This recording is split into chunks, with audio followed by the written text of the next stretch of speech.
পেয়েছি, তিনটা অস্ত্র উদ্ধার করেছি, তারা আত্মসমর্পণ করেছে। কতজন আত্মসমর্পণ? তিনজন। ওরা তিনজন ছিল। কতজনকে আপনারা উদ্ধার জিম্মিতে করছেন? জিম্মিরা সবাই ফ্রি, সবাই উদ্ধার হয়েছে। সবাই যারা ছিল সবাই। ডাকাতরা তিনজন ছিল। আর কি ধরনের অস্ত্র ছিল তাদের কাছে? তিনটা অস্ত্র সারেন্ডার করেছে। কি ধরনের অস্ত্র ছিল? দেশীয় পিস্তল। দেশীয় পিস্তল। আচ্ছা, ওরা কি নিতে পেরেছে? না ওরা কিছু নিতে পারেনি। ওরা তিনটা দেশীয় পিস্তল নিয়ে ওরা ভিতরে ঢুকেছিল।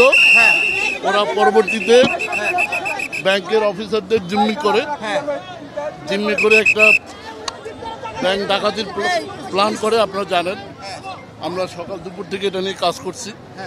তো পরবর্তীতে ঢাকা জেলার এসপি সাহেব এবং আমরা এবং সেনাবাহিনী আমরা যৌথভাবে